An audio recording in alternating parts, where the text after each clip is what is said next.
Coming up on this week's podcast, has Max Verstappen sent a chill down McLaren's spine? Can Oscar Piastri bounce back in Mexico from his COTA struggles? Do Ferrari and Mercedes have the same problem? And is time nearly up for Yuki Tsunoda at Red Bull? It's time for the latest episode of the Racing News 365 podcast.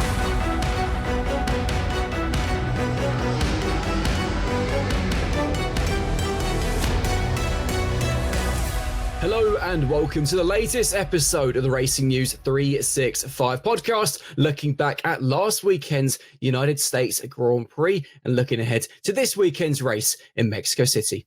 From Racing News 365, my name is Nick Golding, and I am delighted to be joined, as always, by the dynamic duo. That is, of course, 2023 Young Journalist of the Year, Sam, absolutely Coop, and the man, he's the done myth. Peace out this morning. He's not done that for a little while. And the man, the myth, the almighty legend, that is lead editor Ian Parks, who I must say deserves his title more than ever before this morning, because for him, we are recording this Monday morning. Ian, what time is it for you in Austin? 6:30, is it approaching?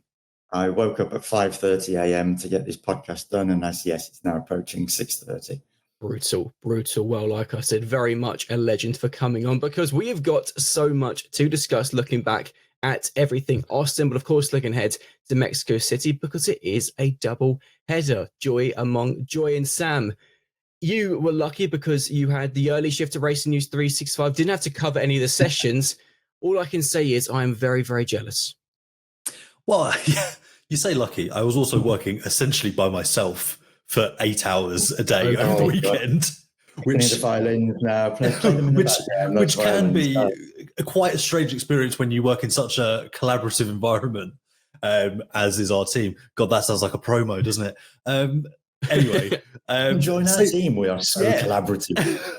But it was nice to enjoy the actual sessions and see them from my sofa as opposed to my office. The sprint was a full storm in many ways because the race didn't quite live up to the prelude, which was a shame. I think it's a given for us really that whenever one of us has a race off or a race that we're not kind of working for, that it's a bit of a dud. It seems to be a bit of a theme, but is what it is. But no, it was a nice weekend and plenty to talk about. It's one of those weekends, not a great Grand Prix, but plenty to talk about. Indeed, but of course it wouldn't be a Racing News 365 podcast if we didn't begin with a fun question, the exact thing Ian definitely wants at 6:30 local time in the morning. So on that point, this week's fun question is based around the second Red Bull seat, because there's a pretty fiery comment made by Jenson Button, which we will discuss much later on. So on that note, the question to you two and those listening and watching: when was the last time the second Red Bull car finished in the top 5? Top 5. Definitely not been this season. Correct. Because you finished 6th. It'd be Checo's one of the races last year. I think Miami. God, Sam, that's a long way back. Any thoughts, Sam? Ian's going Miami 2024. Yeah, I'm going to go around then. Spain 2024. Okay, well, Ian, I think you should do podcasts at 6:30 in the morning more often, because it was Sergio Perez in Miami last year, which is absolutely mental. When you the reason being is I've written that many times in turning around and saying that after Miami of last year, he only scored 49 points the remaining 18 Grand Prix of the season, which is just unbelievable. When you think, then you tot up the points for the second Red Bull driver this season, which I'm not quite sure because I don't have the figures right in front of me, but I think it must be something like 70 points over 36, 37 Grand Prix now. It's insane. I mean, it's absolutely nuts when you think about it. It makes Sergio look almost Herculean to have 49 points in 18, given how bad it has been this year across Liam and then predominantly Yuki. It is important to point out, I've just said point twice, that before we carry on, I have a very special announcement. Over at Racing News 365, across last weekend's US Grand Prix and this weekend's Mexico City Grand Prix, we are running a very special prize giveaway. If you'd like to be in the chance of winning a signed Racing Bulls shirt, which has been signed by HADJAR and LAWSON, important to note that out. All you've got to do to be in the chance of winning is be subscribed to the RacingNews365.com YouTube channel. So if you're listening to this podcast, be sure to hop on across to our YouTube channel, get subscribed to be in the chance of winning. I wish you the very best of luck. Now then, podcast guys, Sam, I'll come to you first. What was, very quickly, your biggest takeaway from Texas? You underline the word very quickly there, Sam. So very quickly. I mean, to be fair, I did send Nick a funny text about what my biggest takeaway was from the race, which I'm not going to repeat here. But so it wasn't that funny. It wasn't that funny. I think it's fair to say it, because actually I was in a similar position because I was on the blog. Yeah, fair enough. I basically texted Nick saying my biggest takeaway from this race is for the last 15 laps I've needed to use the bathroom. That was all I could really think about. And I was a bit like, this is really kind of coming down to a bit of a kind of a limp finish, really, isn't it? And then finally you had a bit of action between Charles and Lando. But no, my biggest take home from the weekend is that McLaren they're really making a mess of it. They are really just making a hash of this whole situation, and it's getting perilously and precariously close, and I'm not sure that they're going to be able to hold on to it, given that it's Max Verstappen that they're up against. Okay, I'm going to do my best Sam Goop impression and give two biggest takeaways very quickly. First things first, the fact that Max was 104 points behind Oscar after Zandvoort going into Monza. If he wins this title, in my eyes, this is undoubtedly the greatest F1 title triumph in the history of the sport. I don't think I've ever seen anything like this ever done. I don't think anything like this will probably be done ever again. But more importantly, my biggest takeaway, if that makes any sense, is actually we spent so much of 2024 looking ahead to 2025 saying this is going to be one of the closest seasons in F1 history, because that's what everyone was predicting. We were laughing at those comments during the first half of this season, the way McLaren just dominated absolutely everything. Yet now suddenly we're in this position where we have 5 races remaining, 2 sprints, 40 points between the top 3 in the driver's standings, the guy in third with the momentum behind him. And then you look at the constructors' standings and 8 points between second to fourth. So what's remarkable is where the teams have at different times chosen when they're going to stop developments, and some teams, of course, still going on. It's meant that, yes, we had a very one-sided first half of the season. All of a sudden, it looks like we are going to have this remarkably close end to the year that we were kind of hoping for and expected looking back at 2025 and 2024, if that makes any sense whatsoever. Ian, for you, your biggest takeaway? Going down to the wire, isn't it? Quite simply. And Red Bull and Max Verstappen have made fools of pretty much everybody who wrote them off going into the summer break. I mean, in fairness, Max did turn around and say himself that he was out of the title race effectively. And this was only not most recently, despite his 2 wins in Monza and Baku. You know, he still didn't think he had that chance. But now all of a sudden we've had performances out of that car since that upgrade, that floor upgrade was placed on the RB21 in Monza across a variety of different tracks that ensures that we now know that that car is going to be competitive across the remaining 5 circuits as well. And for McLaren, Andrea Stella has asked the question post Grand Prix on Sunday, you know, are you going to add anything to the car now to try and make it more competitive again? And he reiterated the fact that no, it's not going to happen. We've finished developing this car. So this is it. The McLaren you see right now, folks, that MCL 39 that is beneath Lando Norris and Oscar Piastri, that is all they've got left to fight with. There's going to be no additions to that car, whereas we know Red Bull has still got 1 or 2 little upgrades to try and aid performance over these 5 remaining Grand Prix. This is Max not only doing the Jaws thing, as I think Sam mentioned in last week's podcast, this is Max now coming at a rate of knots that McLaren just do not need right now, because it could be in very short order that Max is leading this championship, never mind still playing catch up. So this is the turnaround that we are witnessing. And as Laurent Mekies, the Red Bull team principal, said on Sunday post-race, we are watching history in the making. And especially if it pulls it off, it will be the biggest piece of F1 history that we will ever have seen. And just as well, I think what's really scary and kind of damning for McLaren at the moment is it's almost like watching a rugby tackle in slow motion where one person has no momentum at all. They're stood still. And you've got Max, as you kind of aptly say, Ian, coming at a kind of a rate of knots. You both need that momentum to kind of take the fight, and McLaren just don't have it. They are a sitting duck at this stage. And Andrea Stella was saying after qualifying that, and he's long said that, you know, Brazil, Qatar, and Abu Dhabi are the kind of three races towards the back end of the year that we've circled as ones that we should really be strongest at.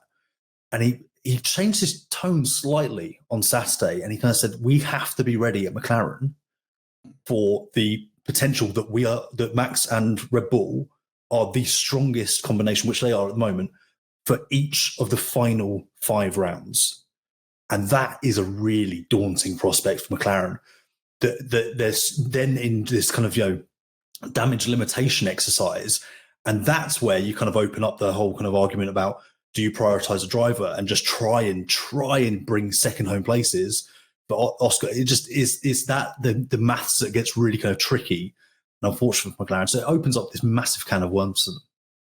What Max has done is he has sent an absolute chill down McLaren's spine, because he's there and he's going to be there until the end of the year. It's going to go down to the wire. Something which is not going to go down to the wire is the Racing News 365 predictions. We need to look back, of course, at our leaderboard after the US Grand Prix, because it's fair to say, Sam, you had a disaster. 2 points for you because you got Norris and Verstappen in the wrong order. You said a Norris win, Verstappen second. Of course, it was the other way around.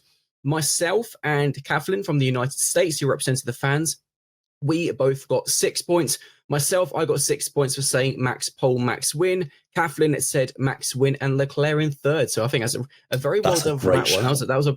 It was a great shout, which turned out to be the right shout. We all knocked back Ferrari. No, yeah, just proper. It wasn't even knocked back. It was like like knocks in for 6 home run level kind of dismissal. Shohei Ohtani home run out the baseball stadium. Oh, 100%. Yeah. And then, Ian, you got 7 points because you said also Max pole, Max win. You said Lando third, but of course you get a point for that because he finished in second. What it does mean is that in the standings, the fans remain in last on 82 points. Sam, you're in third on 86. I'm in second on 94. And with a 21-point lead, which is the maximum you can get across one Grand Prix in our system, Ian is in the lead on 115. However, all it takes is one upgrade and we'll be right on you, Ian. Right, we just need to be within 21. Decided to introduce double points for the last race or something like that. What is this, 2014? Well, I am in charge of the system. So no, we will keep it very fair. Anyways, let's get on. Nick, this is a good one. I remember Sam on last week's podcast criticizing us for jumping on the Verstappen hype train, as he used it. Those were his words. Did I? You did. No, I know that because I look back. I was curious as to see what I looked back on Sunday night after the race because I was curious to see what my predictions were because I couldn't quite remember. And when I heard myself saying Max pole, Max win, I was going yes. And Sam saying, "Oh, you're jumping on the Verstappen hype train." Well, it's like, as I've already pointed out, I am not only on the Verstappen hype train, I am the train driver, it feels like at the moment. Yeah. Because it's just, I am so tunnel vision. It's the only thing I can see now is Max winning this title. And the way he's going, who knows, it could even be by a semi-comfortable margin given the way things are going. So let's really get into discussing Max because, Sam, it is absolutely on. I pointed out in Saturday's F1 update that if you didn't already believe it, start believing now because Max is not only, approaching this title fight, he's in this title fight. And you've got to say the momentum he has behind him, the fact he has taken 64 points out of Oscar across the last 4 Grand Prix, it's gone from 104 to 40 with still a significant number of races remaining. This is truly game one. Is it even fair to say that for many people, Max might now be the favourite, despite the fact he's still got 40 points to overcome. I'm just relieved that we never really kind of fully counted him out. Do you remember over the summer we kept saying, look, as long as it's mathematically possible, and so now we're seeing, ever so slightly F1 pretty, experts, having sat on the fence, it was obviously the right place to be. I feel like in one of the other videos I did say that I was up to an 8 on the Max Verstappen hype train. So for me to criticize you guys, no, let me finish. But for me to criticize you guys for being on a train that I am already on, this feels very me. So I can only apologize for that. But yeah, I mean, it is Max Verstappen. How often are we going to say that? How often have we said that? I feel like it's 40% of what we say on this podcast at times. This is where what I was talking about last week, when you talk about the methodicalness and the measured kind of ability of Max that he's added to his arsenal, this is where it's really coming to fruition for him. And this is where he has that upper hand over the McLarens. He has this experience. He knows what it takes to win a title. Yes, he's going to win this ever so slightly differently and arguably far more impressively than any of his previous 4, but he knows the blueprint to get to that finish line first. And McLaren, or at least their drivers, are still trying to work that out. And that is what's starting to show. As impressive as Max has been, and as brilliant as the Red Bull turnaround has been under Laurent Mekies, you have to look at McLaren for their part in this as well. They are starting to come apart at the seams. They are unraveling. And you've got Oscar Piastri, who is on his worst run of form all year. He's really struggling race to race. It's just not coming together for him. He was totally at sea all weekend in Austin. Just didn't look comfortable in the car. Couldn't find that extra tenth. Andrea Sella's sitting there talking to press, saying there was definitely more in the car. We have to acknowledge that our drivers could have done more. And Oscar in particular isn't comfortable in kind of low grip conditions, and there was a few tenths there, and that's maybe the difference between him and Lando. So Oscar's really starting to feel that pressure. All those narratives that were spun about him being unflappable, unfazable are starting to look very premature at this stage. And Lando is holding on for dear life at this stage. And we've talked about, I mentioned earlier about when do you start prioritizing a driver? I think not only that, which is a difficult question, which driver would you then prioritize? Do you go with the one who has a 14-point advantage over the other? Or do you go for the one who's showing better form? Because give it a couple of races, it could actually be Lando in the driving seat taking the fight to Max. So it's a really difficult situation for McLaren to try and kind of acquiesce with, because they certainly wouldn't really have truly been prepared for Max to come at them, as Ian said, at this kind of vast rate of knots. Go on, Ian. Yeah, I was just going to add on Sam's point there about maybe prioritizing one driver over another, and that Andrea Stella was asked both post-qualifying and again post-race, are you prepared to do that? And on both occasions, he said, no, that's not going to happen, only unless the mathematics force them into that situation. And right now, as far as he's concerned, the mathematics, both going into the race, where there was a bigger gap between Lando and Oscar, and coming out of the race, whereas now that's a much smaller gap, just 14 points, it is not going to happen as far as he's concerned. They are not going to give one of their drivers priority status over the other just to get them over the line with regard to the driver's title race. They are going to give them as equal opportunity as they possibly can. They're going to do everything that they possibly can in terms of refining that setup across each and every Grand Prix weekend. And obviously going into the Grand Prix itself on Sunday in Austin, they were lacking a huge amount of data that they could have accumulated from the sprint race, but didn't have a shred of it, because obviously both cars wiped out pretty much at turn one. So an enormous amount was lost there. And at least from Lando's side of the garage, Andrea felt that if it weren't for the fact that he was stuck behind Charles Leclerc for 20-odd laps, he would have had the pace within that car to have given Max a decent run for his money. So the positive for them in particular with Lando was that he felt that they had a car that could have challenged, could have fought Max a lot much closer than was actually the case by the time they crossed the checkered flag.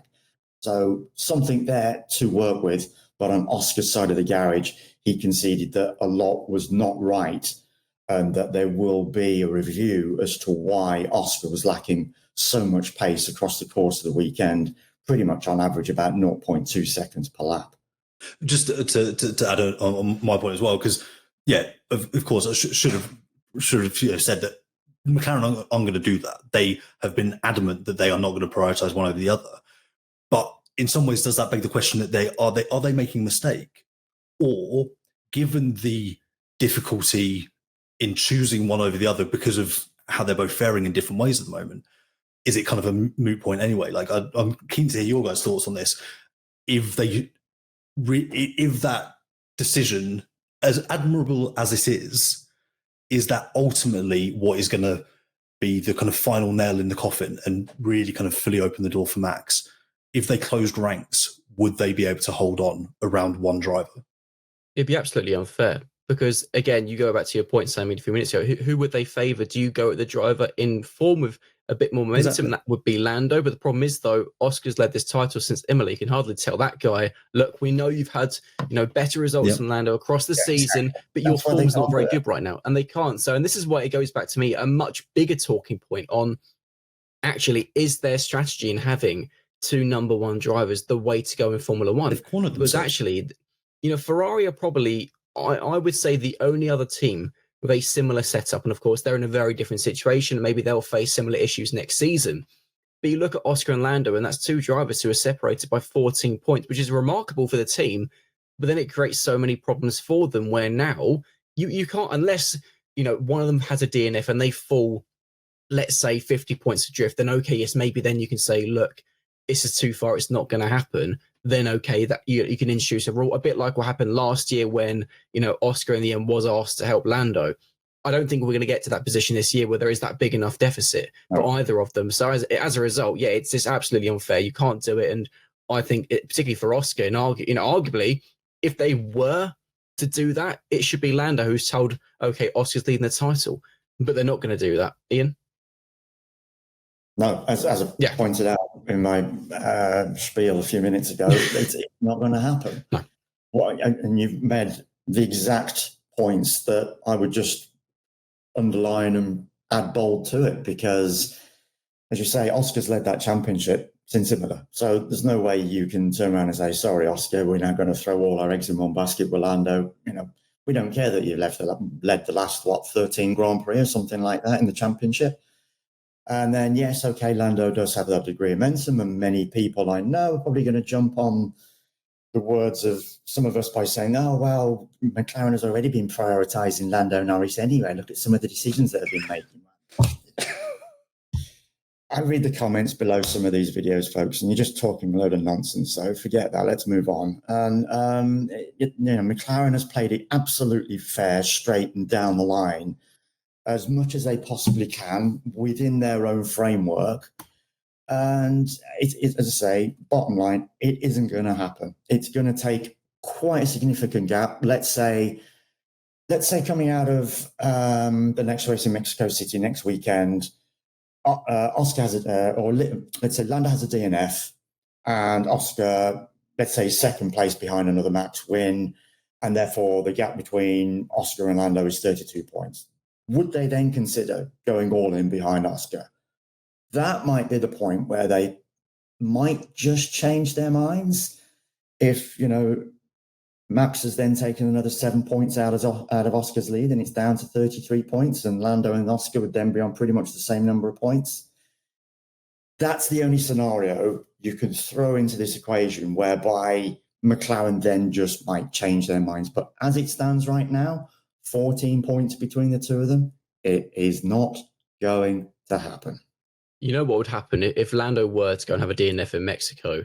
You can bet a good amount of money that Oscar will probably go and DNF in Brazil.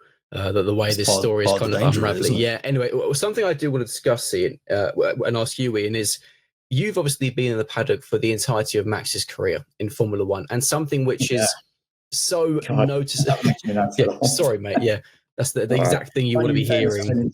in the paddock for the entirety of Lewis Hamilton's career. I wasn't going to say that in my defense, but something which is so noticeable at Max right now is it's, as we've already discussed a few weeks ago, he's quite clearly very fulfilled with life right now. But it's so clear that he's just loving this situation. He's so smiley, so positive as well. And I've never seen him celebrating anything the way he currently is. He was effectively crowd surfing almost the Red Bull mechanics in Park for me. We've not seen this from Max. Max is normally quite cool, calm, reserved in his celebrations.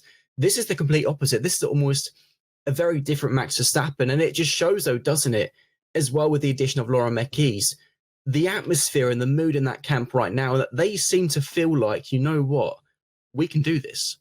Yeah, all the momentum is on that team's side. And as we discussed in this podcast on numerous updates, it's that upgrade that they brought at Monza, that new floor, followed by the new wing that arrived for the following weekend at the Azerbaijan Grand Prix, and it has just totally transformed that car. We know Max was not happy with it through mid-season. We know he had that big mid-season blip where he just wasn't at home in the car. The points weren't there. This is why he fell so far adrift in the championship, and this is why we were effectively writing him off, bar the fact that Sam pointed out, mathematics still said he's still in it. And of course, yes, maths dictates at that particular time that he was still in it. But the realistic picture was the fact that McLaren was so dominant, Red Bull was really, really struggling to get the performance out of that car. And then all of a sudden, you had this magic upgrade, and you have the aero grip and the balance that was previously lacking back on that car. And in the hands of Max Verstappen, bearing in mind, we've got to add that into the equation, he has produced the results that have now propelled him back into this situation that, as I mentioned at the very start, he didn't quite believe he was fully there yet, even after his wins in Monza and Baku. Still felt that, okay, we've got different tracks coming up that I think might play to McLaren's strengths and maybe not to the strengths of this car. But as I've mentioned, given these last 4 Grand Prix and the variety of different circuits, different corners, different downforce levels, this is now a car for all circuits. And this is now a car that he knows, I'm sure, and that Red Bull know will be able to perform at the remaining 5 Grand Prix. And for McLaren, whilst they might feel they have a car that will perform better at certain circuits, Sao Paulo, Qatar in particular, it could just be a case of hanging on for grim death until we get to that final Grand Prix in Abu Dhabi. And then that's such an anomalous circuit in itself that it really is going to be all about setup on that particular day as to which car performs better across that weekend. I am so fascinated to see come the end of the year and actually the start of 2026, what was the right development plan for the season? Was it to do what McLaren and Ferrari have done, where they halted developments on this year's car pretty early doors in order to focus on 2026? Or is it going to be what, Mercedes are still introducing parts? They introduced one, obviously, at the Circuit of the Americas, and Red Bull, we know, have still got more new parts to come for the RB21. And it's just fascinating. What is going to be the right approach? Will it be to keep throwing upgrades at the car, maybe sacrifice a bit of performance for the start of 2026? Or is it what Ferrari and McLaren have done? Only time will tell, and I would put the cap on, but go on. Just want to make a quick point on that. You've got to bear in mind that when these teams bring these updates, and especially more so than any other season previously, given the focus on 2026, these are little parts and updates that will have been long planned and in the pipeline. It's not just something that you can, like McLaren could, if I'm sure if they really wanted to, decide, right, we're going to try and do this with this car and add this part and see what that does. But it takes time, resources, and a lot of planning. So it's not an immediate thing that you could just all of a sudden, right, we'll bring an upgrade for Mexico, or we'll bring an upgrade for Sao Paulo, for argument's sake, which is 3 weeks away. It doesn't work like that. There's a system and a process in place that eventually leads to these parts being placed on this car. And especially, as I say, with regard to this season. So these would have been things that have been in the pipeline. Red Bull have planned for that floor for Monza, that front wing for Azerbaijan. And as I say, whatever they've got left in the pipeline, it's only going to be small. I remember, as I say, after the Singapore Grand Prix, I had a chat with Pierre Vacher, if you remember, very quick, one of those paddock conversations post-race. He did mention there were going to be extra updates coming on the car, but only small. He did confirm it wouldn't be for Austin, so that's why we didn't see anything on the car for the weekend just gone. So it's now going to be a case of, is it going to be on Mexico? Will it be Sao Paulo? Will it be for the last 3 Grand Prix? Who knows? But it will be that little extra something that they can add on the car that will help that car at a particular circuit. It is worth pointing out as well that Max won't be in first practice in Mexico City. He'll be replaced by Arvid Lindblad. And there's going to be a lot of rookies appearing because Mexico is, of course, a normal format, 3 free practice sessions. So we're going to see teams using one of their mandatory rookie sessions. I'm just fascinated. Will Max continue his form? Will Oscar bounce back? But there's also not just a title fight in the driver standings going on. There's a really interesting fight for second in the constructors, because very quickly I'll whiz through it. Mercedes are in second on 241 points. Ferrari in third, 7 adrift on 234. Red Bull are fourth, only 8 points adrift, so 1 behind Ferrari on 233. And it's fascinating, isn't it, Sam? Because if we focus very briefly on Ferrari and Mercedes, because we know that the issues Red Bull have, it's a one-driver team, has been for many years. We'll discuss Yuki in a couple of minutes, and it's effectively whatever Max can do is what Red Bull are going to get out of the constructors' standings. But in terms of Ferrari and Mercedes, we've now seen across the last couple of Grand Prix, obviously, Mercedes going really strong in Singapore, Ferrari ending COTA fairly strong. But it's fascinating that it seems like both teams have the same problem, and that it's just the inconsistency, let alone from Grand Prix to Grand Prix, but actually from session to session, because it's so hard to predict going into any session across any Grand Prix whether the Mercedes is going to work, the Ferrari is going to work. It makes this fight for second so fascinating when you can, again, guarantee that Max is going to be doing everything in that Red Bull. I liked your prediction a few weeks ago when I think you said that you felt Red Bull would finish second. Yeah, thank you. And because Max Verstappen is inevitable, as we're seeing over the last few races, he is there consistently. P1, P2, he is up there. 25 points, 18 points. And the inconsistency that both Mercedes and Ferrari have means that they're kind of seesawing between a good points haul and a really kind of meager points haul round by round. And that just isn't enough to kind of battle the consistent 18, 25, it might be 15 at some point, points that Max Verstappen's getting. Yeah, it was 33 in Austin because it was a sprint weekend. And that's where the real jeopardy is for both of those two teams. And that's where the real advantage is for Max and Red Bull, is that they can kind of rely that they're going to be getting those points each round. And they are kind of blessed by, in some ways, Mercedes and Ferrari kind of essentially taking points from each other. It's almost mirroring the Drivers' Championship fight for McLaren in that sense. And they are taking advantage of that. And that is where this kind of opportunity is arising from. Anything Yuki produces is almost like a bonus at this stage. And we're so late in the year. Ferrari and Mercedes are so unable to explain the kind of fluctuations in performance from the SF25 and the W16 that they don't know from round to round how things are going to fare. And it's also so dependent on a variety of factors.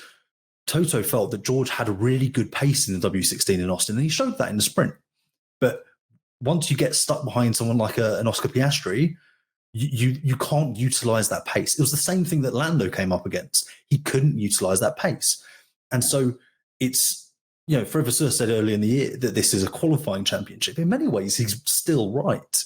And it will come down to who can extract the most performance over one lap across the rest of the year between those two teams.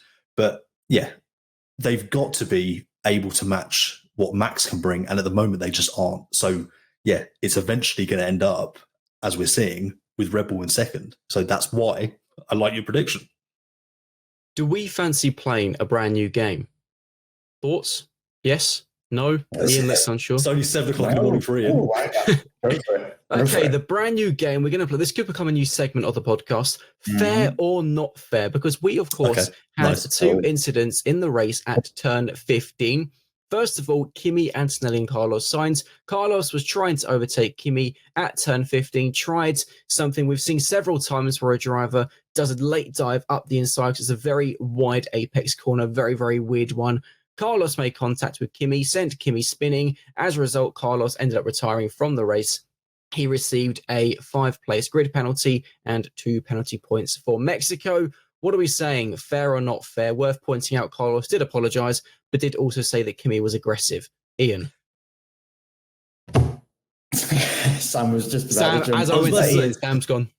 I was about to say, first, he also said, in his opinion, it looked worse on TV than it was. Yeah. So... Yeah. Okay, so 5 places, 2 penalty points. Sam, you can carry on. Fair or not fair? Fair. Fair, I think fair. Ian? I think 5 places is harsh. Okay. That's also fair. I think 3. That's also, yes, also fair. So the actual fair, yes, in terms of penalty, absolutely. 5 places for me, unfair. 3 places would be more appropriate.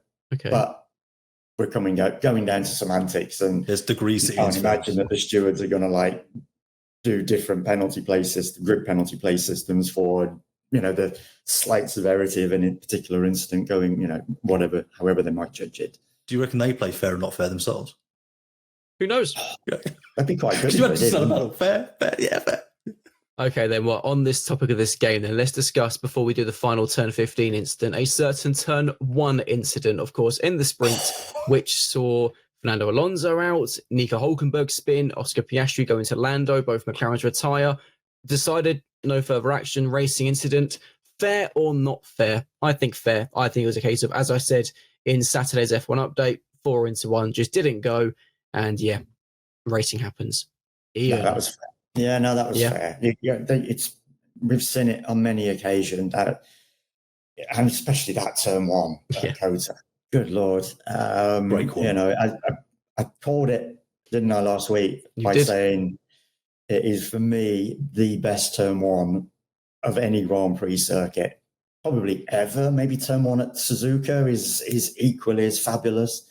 But this, for me, that uphill, sharp left-hander, it's super wide at the top there going into that corner. And so there are many different lines, angles that you can take, and it just lends itself to the possibility of chaos. And for me, we saw chaos, but the overall verdict, yes, you couldn't judge one over the other or penalize one over the other. So yes, racing incident, fair. That is the best thing about this America's doubleheader, is that Kota has the best turn 1. Mexico City has the best run into turn 1, because that always delivers something. Sam, turn 1 sprint race, no further action, fair or not fair? Ultimately fair. And also, in defense of Zach Brown, I think his immediate, maybe the way he expressed himself was punchy, but I think it was lots of people immediately would have pointed the finger at Nico for that. So I think he was fair in that. No, okay, I said lots of people. I said that's Oscar's fault. Yeah, and to be fair, if you had to apportion blame to any one driver, I don't think it's wholly predominant. But I think Oscar is most at blame, which also opens up a much broader question: how do McLaren deal with this? Are there repercussions? Do you just go, that's 1 each for you two, we're calling it quits? We're going to move on from here? Because there were, as me and Ian, we had a phone call the other day, and we're talking about, in many ways, the ramification of that was far more severe than what happened in Singapore, whether or not it was less aggressive or more aggressive. And I never got to ask Andrea the question. I got my hand up. I was waiting for the microphone to be passed to me, but unfortunately, there are so many other questions. People were ahead of me, and that was the question I was going to ask, as to whether, in fairness, Andrea was still talking about other experienced drivers should have been more prudent. And obviously he was referring to Nico Hulkenberg and Fernando Alonso, because obviously Fernando Alonso had made a dive up the inside, but he was going for a gap that he saw was there. But it obviously Oscar's switchback, the fact that he braked harder than those around him, and of course in braking harder, therefore he was carrying less speed, than those around him. And in attempting that switchback, for me, left him in a very vulnerable position. And Nico Hülkenberg in particular had absolutely nowhere to go with Oscar doing that switchback. You've only got to look at Nico's onboard. So for me, there was an element in that incident very similar to what happened with Oscar bumping off Max in Singapore, and then ricochet effect going into Oscar and affecting Oscar there. This was a very similar situation. The only difference being is, of course, that this particular incident happened to wipe out both McLaren cars, where, of course, in Singapore, Oscar was able to carry on. No damage to the car. So does one really balance out the other when you've got two McLaren cars wiped out by one driver's actions deciding to go for a switchback? I know, Nick, you're pointing to your hat. And yes, indeed, yes. Only time will tell. Maybe I'll get to ask the question next weekend in Mexico. Well, we do have, of course, one final incident to look at as part of our new game, Fair or Not Fair. And going back to turn 15 in the race, and this one between Oliver Bearman and Yuki Tsunoda. Bearman trying to overtake Yuki again at turn 15, but found himself on the grass on the entry to the corner, had a spin, wasn't very happy, said that Yuki brake checked him effectively, and it did seem that Yuki hit the brakes quite early. Ollie came out with some very punchy stuff, calling Yuki's actions dangerous. And interestingly, though, no action, nothing really looked into at all. Brakes for me. Yeah. Brakes under movement. For me, not fair. I do not understand how that was not a penalty for Yuki. And actually, we say that Carlos receiving 5 places was harsh. If Yuki had been given 5 places, I would have said that was quite fair, because this, in my eyes, was significantly worse than what Carlos did to Kimi, because it's such a, okay, it's a very different incident, but quite clearly braked so early and also then moved under braking as well, which, you know, as Ollie pointed out himself, could have been a really big crash had they made contact. He did a very good job to ensure they didn't make contact. So I can fully understand Ollie's frustration. Did end up scoring points still, but okay, finished behind Yuki. So for me, yeah, that was not fair. That should have been a penalty for Yuki. Sam? I mean, yeah, to quote Ollie directly, it was unfair. And he also had a very kind of, you know, think of the children type line where he was talking about how it's not the example that they should be setting for younger drivers in karting. And I think he also has a point there. Some of his remarks were, you know, I think speaking to Sky, were borderline kind of, you know, very forthright. But I think he was absolutely fair in what he said in the kind of in our direct pen audio that the written press get. And that, yeah, it was ultimately unfair. And whether or not the stewards would have come down on it, penalty or not, probably should have come down on a penalty. The fact that it wasn't even looked at all, it wasn't even put forward to the stewards by race control, I just cannot wrap my head around that, because it was clearly a dangerous move, moving in under the braking zone, literally just straight in front of Ollie. Where else was he meant to go? Ian, fair or not fair? Oh, definitely unfair in the fact that a penalty wasn't applied. For me, you look at that and you think, I mean, I said it straight away. I felt that it looked for me like Yuki had brake tested Ollie, which is obviously a terrible thing to try and do from one driver to another.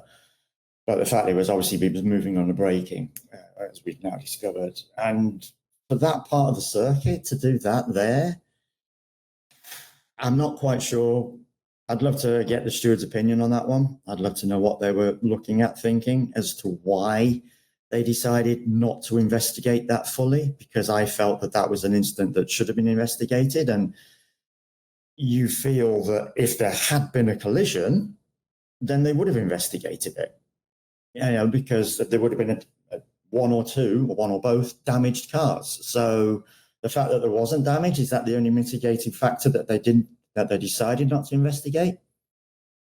Still should have looked at it in my book, because you could see on Ollie's face in the pen when he was doing his interviews, he was really not a happy guy at all.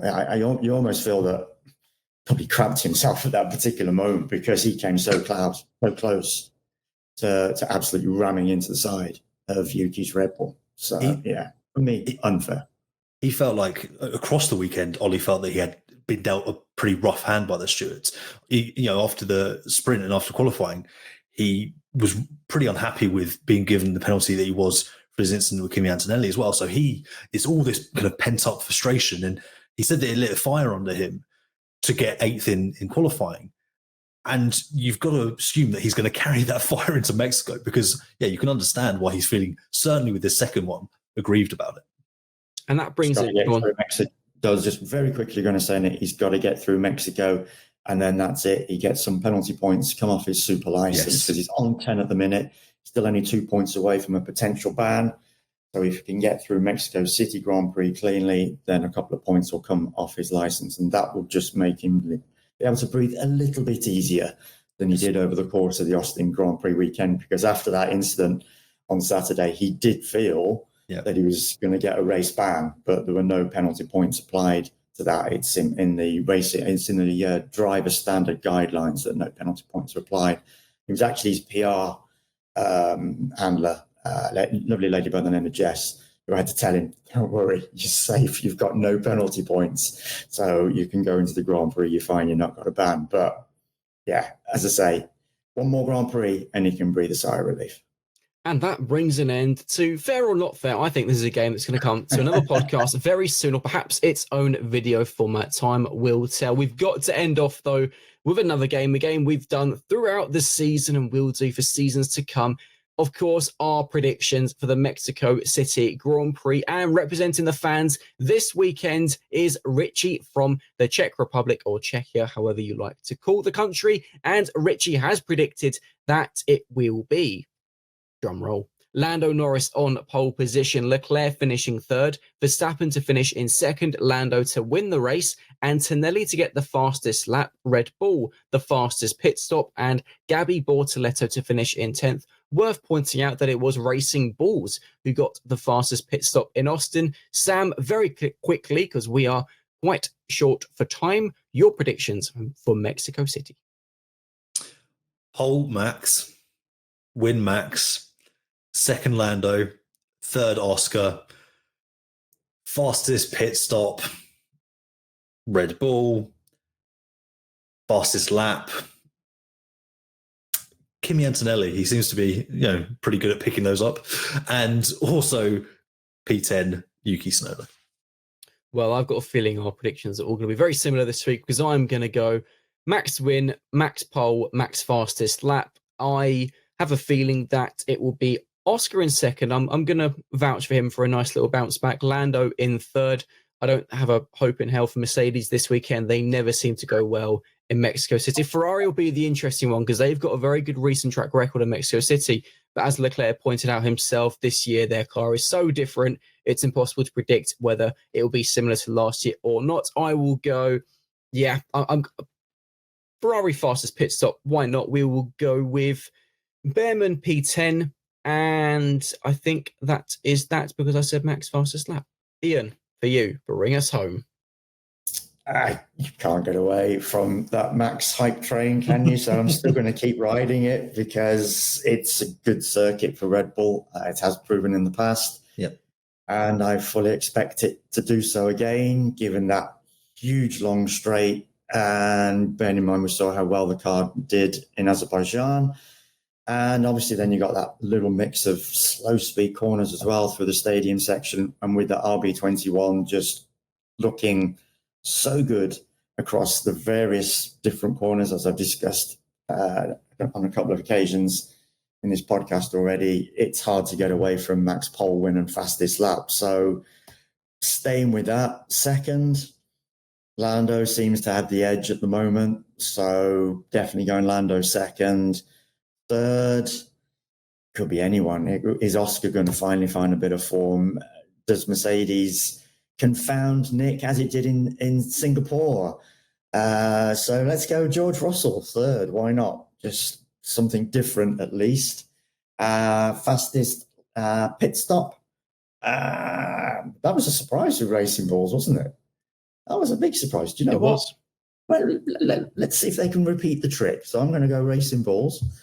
Why not? And then just 10th place left for me. And yes, you said Max fastest lap, so yes, just 10th. Yeah, so just 10th place. And I'm going to go Carlos Sainz. And on that note, that brings an end to this week's episode of the Racing News 365 podcast. Ian, safe travels to Mexico City, my friend. If you have enjoyed this podcast, please be sure to smash the like button and subscribe to the channel if you're watching on YouTube. And of course, remember to be subscribed to win the chance of winning that signed Racing Ball shirt. From myself, Sam, and Ian, we'll see you this weekend for the Mexico City Grand Prix. See you later. Take care until then. Thanks for joining us.